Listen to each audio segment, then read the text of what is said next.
우리 옆에 분들과 함께 인사 나눌까요? 사랑합니다. 축복합니다. 자, 우리 한번 또 따라해 볼까요? 된다, 된다 하면 진짜 되고, 안 된다, 안 된다 하면 진짜 안 된다. 복된 수요일 저녁입니다. 오늘 이 자리까지 주의 전에 나와 간절한 마음으로 예배드리는 여러분들 모두에게 우리 주님이 주시는 참된 평안과 사랑이 가득하시기를 주님의 이름으로 축복합니다. 저는 개인적으로 요즘 정말 된다 된다 하면 되고 안 된다 안 된다 하면 진짜 안 된다 라는 것을 느끼고 있는 시기입니다. 된다 된다 하고 기도했더니 진짜 되더라고요. 여러분들도 기도할 때 안 된다 안 된다 이게 될까가 아니라 정말 된다 된다 하며 기도하는 여러분들 되시기를 간절히 축복합니다.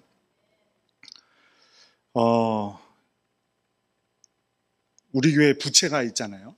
이 건축하면서 있는 부채가 있는데 제가 이번 부흥회를 준비하면서 내가 이건 걱정은 해봤지 제대로 한번 기도를 해본 적은 없구나 이런 생각이 들었어요. 이게 너무 큰 금액이다 보니까 인간의 생각으로는 내가 안 된다 안 된다 하고 있었던 거 아닐까. 그래서 기도를 하기 시작했습니다. 하나님께서 해결해 주셔야 됩니다. 하나님께서 해결해 주셔야 합니다. 기도하고 채 일주일이 지나지 않았을 때 모 성도님께서 큰 금액을 건축원금을 하셨어요. 물론 우리 교회 대출 전체 금액에 비하면 아주 작은 부분이지만 그럼에도 불구하고 여태까지 본 적 없는 큰 금액이었어요. 우리 교회에서 본 적 없는. 너무 감사하더라고요. 하나님께서 이렇게 기도를 응답해 주시고 이렇게 기도를 하게 하시는구나 이런 생각이 들었습니다. 그리고 7월 10일이 아니고 11월 10일 이제 다음 주간에 교회 방수공사를 좀 해야 돼요. 그래서 그것도 이제 금액이 꽤 큰 금액이 들어가니까 이걸 또 어떻게 하나. 그래서 맛을 좀 봤잖아요. 그래서 기도했거든요. 그런데 또 그 다음날 모 성도님께서 특별헌금을 하셨어요. 감사하더라고요. 하나님께서 이렇게 보여주시는구나. 그러면서 제가 정말 진짜 된다 이거를 좀 성도님들이랑 더 열심히 해봐야겠다 이런 생각이 드는 거예요. 오늘은 요한복음 13장의 말씀이죠. 예수님의 마지막 설교, 고별 설교라고 하는 설교가 요한복음 13장에서 16장까지 진행되고요. 그리고 예수님의 마지막 기도가 요한복음 17장입니다. 그리고 18장부터 이제 예수님이 십자가에 달리시고 부활하시는 장면이 요한복음에 그려져 있죠. 우리 삶에서 가장 간절한 소망이면서도 동시에 가장 큰 숙제는 무엇일까요? 여러 가지들이 있으시겠지만 저는 사랑이라고 생각합니다. 우리는 깊이 사랑받고 싶어 하고 또 누군가를 조건 없이 깊이 뜨겁게 사랑하고 싶어 해요. 누구나에게 다 그런 마음이 있어요, 사실은. 사랑하며 살아야 한다는 말에 반대하실 분은 없을 것 같아요. 미워하며 살아야 돼, 혹은 누군가를 괴롭히며 살아야 돼 이렇게 말씀하실 분은 아무도 없겠죠. 이것처럼 누구나 사랑해야 할 의무와 갈망이 그 마음 속에는 있는데 하지만 현실은 어떻습니까? 사랑해야 마땅한 가족에게 가장 날카로운 말들을 쏟아내잖아요. 그리고 용서해야 할 이웃의 허물을 끝없이 들추어내는 경우도 많고요. 그리고 저만 그런지는 모르겠지만 가장 재밌는 일은 그 자리에 없는 사람 험담하는 일이기도 해요. 또 교회 공동체 안에서도 사소한 오해와 상처 때문에 마음을 닫고 주저앉을 때가 얼마나 많습니까? 우리는 사랑을 주려 하지만 또 돌아서면 늘 후회와 좌절감을 맛보기 마련입니다. 그때 우리 마음속에 터져 나오는 생각들이 사랑에 대한 갈등이고 사랑하고 싶다는 고백이겠죠. 오늘 우리가 함께 읽은 요한복음 13장의 말씀은 예수님의 생애 중 가장 중요하고도 가장 어두웠던 밤의 이야기입니다. 예수님은 요한복음 13장에서 제자들의 배신을 맛보고 또 제자들 중에 하나가 자신을 부인할 거라는 사실을 알게 되었습니다. 그리고 오늘 우리가 함께 읽은 본문 31절에서 35절 그 앞에 있는 30절 말씀에 보면 드디어 가룟 유다가 예수님을 팔기 위해 나가는 장면이 나오죠. 가장 위태롭고 가장 위험하고 가장 어두운 순간에 예수님은 사랑을 말씀하셨어요. 31절과 32절 말씀을 함께 읽어볼까요? 그가 나간 후에 예수께서 이르시되 지금 인자가 영광을 받았고 하나님도 인자로 말미암아 영광을 받으셨도다. 만일 하나님이 그로 말미암아 영광을 받으셨으면 하나님도 자기로 말미암아 그에게 영광을 주시리니 곧 주시리라. 31절에 나온 그가 누구냐면 바로 가룟 유다예요. 가룟 유다가 나간 후에 예수님께서 말씀하셨대요. 지금 인자가 영광을 받았고 하나님도 인자로 말미암아 영광을 받으셨도다. 우리가 생각하기에는 이 순간이 예수님에게는 얼마나 아픔의 순간이고 좌절된 순간이셨겠습니까? 가룟 유다가 나갈 때 뭐 하러 나가는지를 이미 알고 있잖아요. 제자들은 제가 화장실을 가나 혼자 몰래 숨겨놓은 먹을 것이 있나 이런 생각을 하겠지만 예수님은 제가 이제 어디로 가고 나에게 죽음의 순간이 다가오고 있구나. 이제 곧 로마 군인들이 나를 잡으러 오겠구나라는 생각을 하셨을 거예요. 그런데 놀랍게도 이 순간에 예수님은 뭐라고 하셨냐면 인자가 영광을 받았대요. 여기서 말하는 인자가 누구예요? 예수님이죠. 가룟 유다는 자기를 팔러 갔는데 자기는 영광을 받았대. 그리고 하나님도 나로 말미암아 영광을 받으셨도다. 세상의 기준으로 보자면 예수님이 받으신 것은 영광이 아니죠. 수치고 실패예요. 하지만 예수님에게 있어서 그 순간은 영광의 순간이었대요. 예수님에게는 기준이 달랐던 거예요. 예수님의 기준으로서는 인간적인 성공이나 번영이 영광이 아니었다는 거예요. 예수님의 영광은 무엇이었냐면 하나님의 계획에 철저히 순종하는 삶이 자신에게는 더 보람된 일이고 자신에게는 더 중요한 일이었기 때문에 인자가 영광을 받았다. 가룟 유다 덕분에 이제 곧 내가 잡혀가게 되었다. 이 말씀을 하신 거예요. 가룟 유다를 통해 예수님은 팔려가서 십자가를 지게 되셨지만 바로 그 십자가 위에서 하나님의 사랑을 온전히 드러낼 수 있게 되었고 또 하나님의 뜻이었기 때문에 자신은 팔려가는 상황 속에서도 자신에게 최고의 순간이 바로 지금이다라고 말씀을 하신 것이죠. 이처럼 예수님의 영광은 배신과 고통이라는 이 역설적인 상황에서 빛나는 거예요. 우리는 종종 사랑에 실패합니다. 사랑해야 할 대상을 미워하고 용서해야 할 대상을 비난하기도 하죠. 우리는 우리의 연약함과 사랑의 부족함 때문에 좌절하기도 합니다. 하지만 이 사랑의 결핍의 순간이 역설적으로는 하나님의 영광과 사랑이 개입할 통로가 된다는 사실을 꼭 기억하시기 바랍니다. 우리 사랑의 능력이 바닥날 때 우리는 비로소 내가 연약한 존재이고 내가 사랑할 수 없는 존재이구나, 내 사랑으로는 온전할 수 없구나라는 사실을 깨닫고 하나님을 의지할 수 있도록 만들어주기 때문이에요. 우리는 지금도 배신과 불안이 가득한 세상에 살아가고 있고 혹은 상처 입은 공동체 안에서 살아가고 있습니다. 믿었던 사람에게 상처받고 사랑을 주었다가 돌아오는 것은 거절일 뿐일 때가 많죠. 이러한 배신의 세상의 가운데 우리가 바라보아야 할 분은 오직 하나님뿐임을 꼭 기억하시기 바랍니다. 우리는 이런 배신의 세상 가운데서 절대로 나를 배신하시지 않는 하나님을 바라보며 우리 주님을 바라보며 오직 주님을 의지하며 주님의 자녀로 살아갈 때 만족함을 누릴 수가 있는 겁니다. 그러니까 우리가 사랑을 실천할 수 있는 힘은 내 능력이나 내 의지가 아니고 우리가 쓸모없고 연약한 죄인이었을 때, 악한 죄인이었을 때도 나를 찾아주신 예수님의 사랑을 힘입어 사랑하는 거예요. 이 극진하고 무조건적인 사랑이 우리에게 이미 부어져 있어요. 그러니 우리는 나의 연약함을 인정하고 우리 주님께서 나에게 베풀어 주신 사랑을 전할 수 있는 여러분들 되시기를 간절히 축복합니다. 내가 사랑을 베풀지 못해서 좌절할 때도, 내가 사랑을 받지 못해 낙심할 때도, 그때가 인간으로서는 할 수 없는 하나님의 사랑을 경험할 수 있는 귀한 시간임을 기억하고 행여 사랑 때문에 낙심하고 계신 분들이 있다면 주님의 사랑으로 일어서는 여러분들 되시기를 간절히 축복합니다.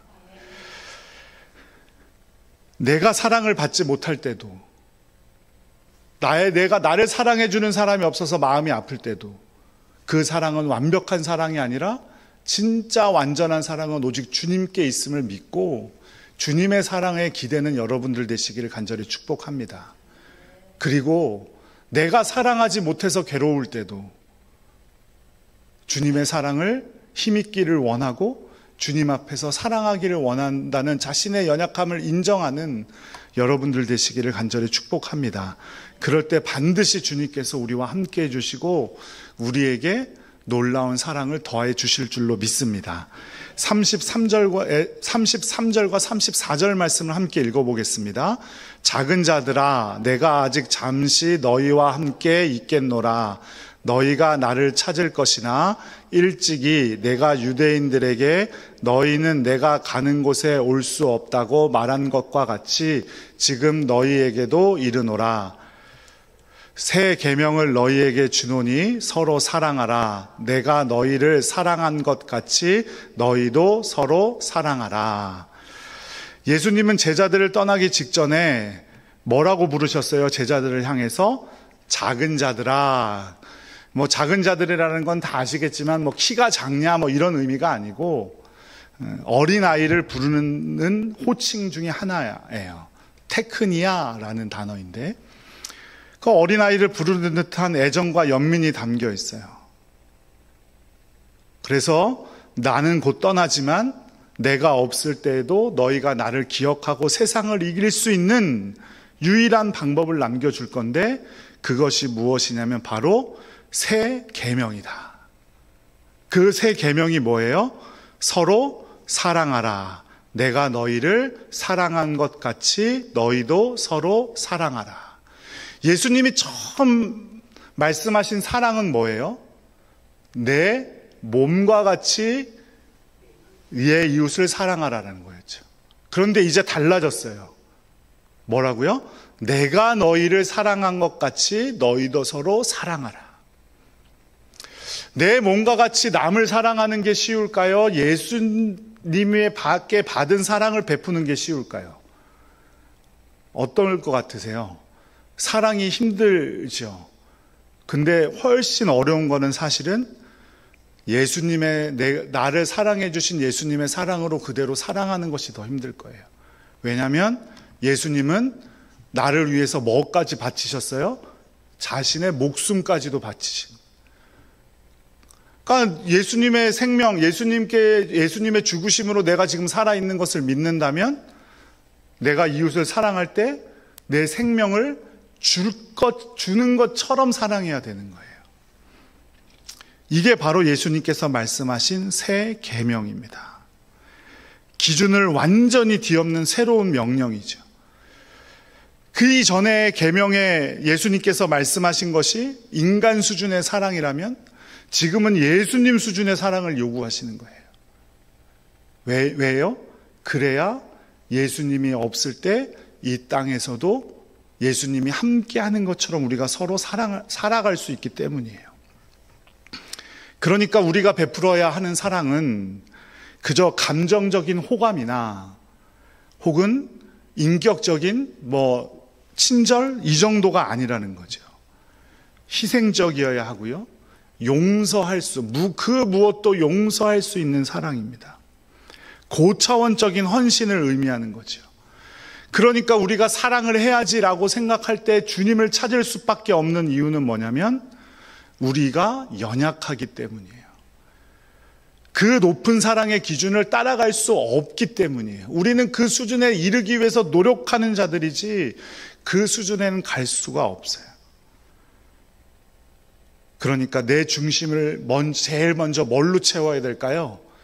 예수님의 사랑으로 내 중심을 채워야죠. 정말 내가 예수님의 사랑을 받은 사람이라는 믿음이 있어야죠. 그것으로 내 중심을 채워야, 이번 특별 새벽 기도회 기간에 말씀드렸지만, 첫날에 말씀드렸지만, 그것이 사랑을 베푸는 것이 뭐가 돼요? 습관이 되는 거예요. 습관은 뭐라고 말씀드렸어요? 어떠한 순간에 자동적으로 나오는 인간의 행동 양식이 바로 습관이에요. 내가 미워할 수밖에 없고 내가 연약함을 깨닫는다면 바로 그때마다 주님의 사랑에 의지하고 주님의 사랑을 베푸는 그런 습관적인 행동이 나와야 돼요.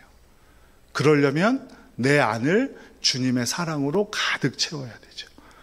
그래서 사랑은 수동적인 감정이 아니라 능동적인 행위라고 말씀드리는 거예요. 그래서 사랑은 명사가 아니라 동사다. 이런 말 들어보셨죠? 예수님은 어떤 행동을 취하셨는지 봅시다. 새 계명을 주시기 직전에, 이 말씀이 있기 직전에, 가룟 유다가 밖으로 나가기 직전에 어떤 일이 있었냐면 예수님은 제자들의 발을 씻어주셨어요. 세족식이라고 하죠. 이 세족식이 바로 내가 너희를 사랑한 것 같이의 기준이 되는 말씀이에요. 그 당시에는 그 집에서 가장 어린 종 혹은 가장 힘없는 종이 항상 문 옆에 이러고 있다가 손님이 오거나 주인이 오면 제일 먼저 뭘 해줘요? 샌들을 벗기고 발을 씻겨줍니다. 그 당시에는 아스팔트 포장도 없고 흙길이었고 그 당시에는 가죽으로 끈으로 묶은 신발을 신고 다녔으니까 발이 지저분해질 거 아니에요? 제일 먼저 들어오는 사람의 발을 씻어줍니다. 그러니까 예수님은 만왕의 왕이신데 그 집에서 아무도 발을 씻겨주지 않자 예수님께서 먼저 발을 씻겨주신 거예요. 자신의 제자들 앞에서 내가 가장 낮고 하찮은 종이라고 고백하신 거죠. 이게 바로 우리가 가져야 할 사랑의 마음이에요. 내가 가장 낮고 내가 가장 보잘것없는 사람이다. 그러니 나는 우리 성도들의 발을 씻기고 성도들을 섬겨야 하는 사람이다. 이런 세족식 정신의 회복이란 내가 보기에 사랑할 가치가 있고 나에게 잘해주며 나를 칭찬하는 사람만 사랑하는 것을 넘어서는 거죠. 나에게 불편함을 주고 내 마음을 괴롭게 한 사람들, 심지어 예수님은 그런 사람들을 뭐라고 그러셨어요? 원수라고 하셨죠. 그 사람들까지도 사랑하고 용서하는 자세를 가져야 합니다. 사랑은 언제나 낮은 곳으로 가는 것을 말합니다. 낮은 곳으로. 그래서 나를 거슬리게 하는 사람들, 나를 힘들게 하는 사람들을 튕겨내는 게 아니라 그 사람들까지도 잘 받아줄 수 있는 것이 바로 주님께서 우리에게 베풀어 주신 사랑, 그 세족식의 마음이에요. 얼마 전에 시골 의사 복음이라는 책이 나왔어요. 이름을 밝히지 않은 시골 의사라는 분이 책을 내신 건데요. 이분은 진짜 시골에서 작은 의원을 운영하시는 분이에요. 책을 사보시면 좋을 것 같아요. 책이 정말 쉽지만 뭐라 그럴까요? 좀 마음을 울리는 이야기들이 많았어요. 그리고 책을 좀 보기 그러시면 유튜브에 시골 의사 TV라고 한번 쳐보세요. 그러면 그분이 이렇게 나와서 짧게 한 8분에서 10분 정도 이렇게 이야기를 해주시는 내용을 묶은 책이니까 그걸 보셔도 될 것 같아요. 아주 젊은 의사예요. 이분 글 중에 이런 글이 있었어요. 우리가 타는 자동차는 많은 부품이 합쳐져서 만들어지죠. 그 중에 우리 자동차의 승차감을 결정짓는 부품이 바로 서스펜션이라는 부품이에요. 일본 말로 쇼바 이렇게 하는 말 들어보셨죠? 그게 서스펜션이라는 부품이에요. 바퀴 옆에 스프링처럼 달려있죠. 그리고 큰 화물차들은 이렇게 큰 철판으로 되어 있고, 또 요즘은 아주 좋은 비싼 자동차들은 공기로 이렇게 서스펜션의 역할을 공기로 하는 그런 부품들도 있어요. 그 서스펜션이 제 역할을 하지 못하면 도로의 노면의 충격이 어떻게 돼요? 다 운전자나 승객의 엉덩이에 다 와요. 이렇게 톡톡톡톡 부딪히는 느낌부터 해가지고. 그러면 어떻게 되냐면 허리도 많이 아프고요. 피곤해. 금방 피곤을 느끼게 되죠. 그런데 이 시골 의사 이분의 말이 예수님께서 우리의 서스펜션이 되어주셨다는 거예요. 이제는 그대로 한번 책에 나와 있는 대로 제가 한번 읽어봐 드릴게요. 우리가 감당할 수 없는 죄와 사망의 무게를 홀로 짊어지고 멸망의 충격을 예수님은 십자가에서 직접 흡수하셨습니다. 그 은혜의 서스펜션 덕분에 지금 우리가 생명의 길을 함께 달려갈 수 있는 거지요. 우리가 예수님을 주인으로 모시고 그분을 닮아가려는 그리스도인이라면 예수님을 닮는다는 건 우리에게 다가오는 핍박과 고통, 분노와 미움을 외면하거나 튕겨내는 것이 아닙니다. 오히려 긍휼한 마음으로 우리가 흡수하고 견뎌내므로 화평을 세상에 전달해야 합니다. 그 은혜의 서스펜션 덕분에 우리가 살고 있습니다. 그리고 우리가 예수님을 주인으로 모시고 간다면 우리가 이제 세상에서 서스펜션의 역할을 해야 됩니다. 이 말이죠. 35절 말씀 함께 읽어보겠습니다. 너희가 서로 사랑하면 이로써 모든 사람이 너희가 내 제자인 줄 알리라. 우리가 사랑해야 하는 궁극적인 목적이 뭐냐면 바로 세상 사람들이 우리가 그리스도인이라는 것을 알게 하기 위해서다 이 말이에요. 교회가 그리스도의 제자임을 세상에 증명하는 표지는 큰 건물이나 완벽한 지식이나 대단한 사회적 성공이 아닙니다. 세상이 정말로 주목하고 인정하는 것은 바로 교인들 상호 간의 사랑이에요. 서로 사랑을 나누고 교회에서 위로받고 교회에서 이런 일까지도 용서하고 이런 모습을 믿지 않는 사람들이 보고 감동받는 것이지, 큰 건물 뭐 그런 거 보고도 좋아할 수도 있겠죠. 와 교회 열심히 다녔더니 성공하더라 이런 말이 효과적일 수도 있겠죠. 하지만 그들이 진심으로 그 마음의 감동을 받는 건 서로 사랑하는 모습이라는 사실을 꼭 기억하시기 바랍니다. 그래서 그들이 이런 마음을 가져야 돼요. 저들에게는 뭔가 특별한 것이 있구나. 저 교회에는 뭔가 특별한 것이 있어. 세상과는 달라. 나도 한번 가보고 싶은데. 그런 마음이 들게 하는 우리 모든 동산 권속들 되시기를 간절히 축복합니다. 그런데 우리는 서로 사랑하기를 미룰 때가 많아요. 나도 여유가 없는데 저 사람이 나보다 더 뭐 잘 사는 것 같기도 하고 더 잘났는데 뭐 내가 나까지 나서서 사랑해야 하나? 그런 마음 가질 때가 많죠. 그리고 저 사람이 먼저 나에게 용서를 사과하면 나도 용서해 줘야지. 이런 건 예수님이 말씀하시는 사랑이 아니에요. 우리는 너무나 여태까지 태어나서 너무나 당연하게 아침이 되면 눈을 뜨고 저녁이 되면 눈을 감고 이런 삶을 살다 보니까 내일이 되면 당연히 눈을 뜰 것처럼 생각하고 살아가는 경우가 너무너무 많아요. 우리가 서로 사랑할 수 있는 시간은 너무나 짧습니다. 그러니까 사랑하는 것을 뒤로 미루지 말아야 합니다. 토마스 칼라일이라는 사람이 이런 말을 했어요. 내가 오늘 사랑하지 않으면 내일 사랑할 수가 없습니다. 사랑은 구체적으로 표현돼야 되고 행동하는 것임을 꼭 기억하시기 바랍니다. 누가복음 10장에 보면 우리가 선한 사마리아인의 비유로 잘 알고 있는 이야기가 나오죠. 율법 교사는 이렇게 물어요. 내 이웃이 누구냐? 하지만 예수님은 뭐라고 말씀하십니까? 내가 선한 이웃이 되어 주어라. 이렇게 말씀하십니다. 그러니까 우리에게 중요한 것은 선한 이웃을 찾는 게 아니라 내가 선한 이웃이 되어 주는 거예요. 사랑하는 성도 여러분, 사랑을 베푸는 것은 정말 인류 최고의 숙제일지 몰라요.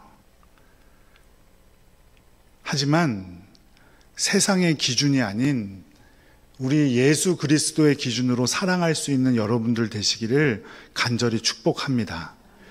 막연한 감정의 표현, 그게 아니라 실천할 수 있는 구체적인 행동으로 옮기는 여러분들 되시기를 간절히 축복합니다. 옆에 계신 성도님들, 또 우리 가족들, 형제들, 이웃들, 친구들 먼저 관심을 가져주고 그 사람의 아픔을, 그 사람의 즐거움을 정말 기쁨과 아픔으로 받아들여서 내 아픔과 기쁨으로 만들 수 있는 여러분들 되시기를 간절히 축복합니다. 그리고 그 상대를 조건 없이 귀하게 여겨주세요. 한 목사님의 책에서 본 이야기인데요. 남편이나 아내 혹은 며느리나 사위, 우리 자녀들이 기대에 미치지 못할 때가 많죠. 그러면 그들을 향해서 빨리 잘하라고 열심히 하라고 우리 딴에는 격려를 한다고 닥달할 때가 많다는 거예요. 그런데 우리 가족들을 어떻게 여겨야 하냐면 영원히 피어나는 중에 있는 꽃처럼 여겨주래요. 지금도 피어나고 있는 꽃. 다 핀 게 아니라 그게 끝이 아니라 지금도 피어나고 있는 꽃처럼 우리 가족들을, 이웃들을, 친구들을 여겨주라는 거예요. 그렇게 기다려주고 참고 용납하면 언젠가는 멋지게 된다는 겁니다. 우리 이웃도 우리 교인도 마찬가지예요. 내 마음에 들지 않을 수도 있고 나와는 너무 다를 수도 있죠. 하지만 그 사람도 지금 피어나고 있는 중이고 하나님 앞에서 온전한 사람이 되기 위해 성장해 가는 사람들임을 꼭 기억하시기 바랍니다. 미루면 실천하기 힘들어요. 오늘 당장 이 시간부터 하셔야 됩니다. 저도 주일날 예배에 오시지 않은 분들 혹은 예배 주일날 뵀는데 얼굴에 근심이 가득한 분들을 보면 기도해야지 라고 생각을 하면 잊어버리고 말더라고요. 나중에 생각이 나요. 그래서 저는 주일날 이제 딱 마치고 집에 들어가기 전에 이제 오늘 오시지 않은 분들 꼭 전화해 봐야 되는 분들을 다 이름을 적어 놓습니다. 그리고 전화 드리고 체크하죠. 미루면 잊어먹어요. 미루면 점점 더 힘들어질 뿐이에요. 바로 관심을 갖고 사랑을 실천하는 성도님들 되시기를 간절히 축복합니다. 사랑하기를 미루었던 사람을 찾아가시기 바랍니다. 그들에게 용서의 말을 건네고 사랑의 말을 건네는 여러분들 되시기를 간절히 바랍니다. 사랑은 율법의 완성이라고 했습니다. 말씀의 완성이라고 했어요. 또 우리 신앙의 완성입니다. 하나님의 능력 안에서, 그 사랑의 능력 안에서 승리하는 복된 성도님들 되시기를 간절히 축복합니다.